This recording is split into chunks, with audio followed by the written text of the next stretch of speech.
I'm gonna love you.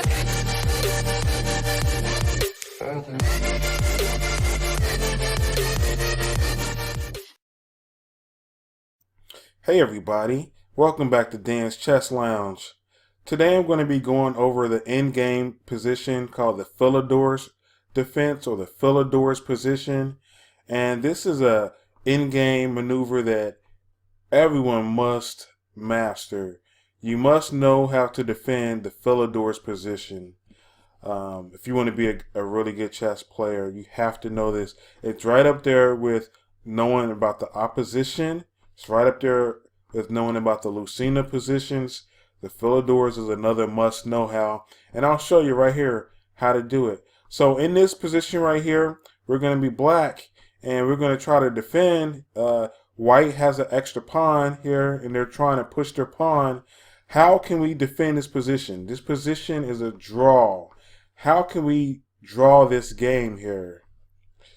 There's one key move here, and it's rook h6. And rook h6 here is also called the third rank defense, is what some people call it. You keep your rook on that sixth rank or the third rank, depending on what color you are. If we would have been white, then it would be on the third rank. So you keep your rook on that rank there, and you just stall.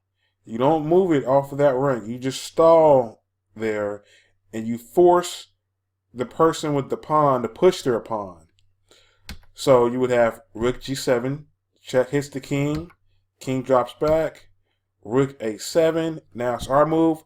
What do? You play on that same rank there. You don't move your rook off of that rank. Rook g6. We're just waiting. We're playing waiting moves here until white pushes that pawn.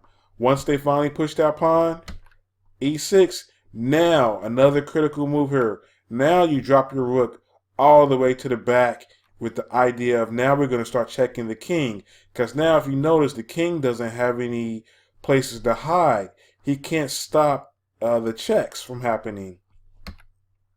If he goes to king d6 here, if he tries to push forward, check. King e5, check.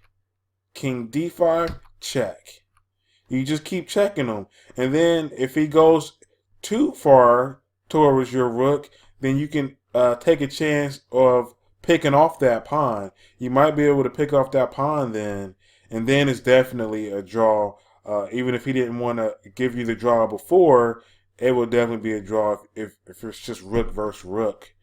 So if he doesn't want to try that, then marching forward with king d6, he could have tried, let me go back here.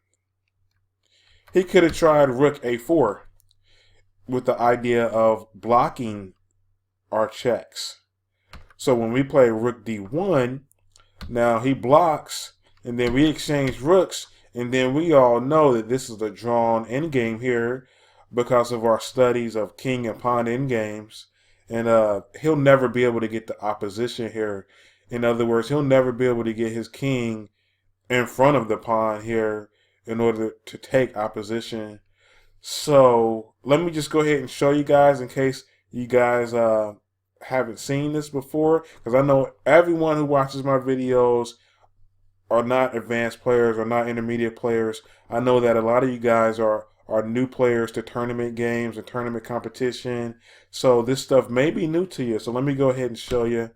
Like the king would go to e7, king marches up d5, king e8, king d6. Now right here you have the king moving to d8, pawn goes forward. And now king e6, which is a stalemate here. The white king could never get in front of the pawn and was never able to take opposition, so it's a draw here.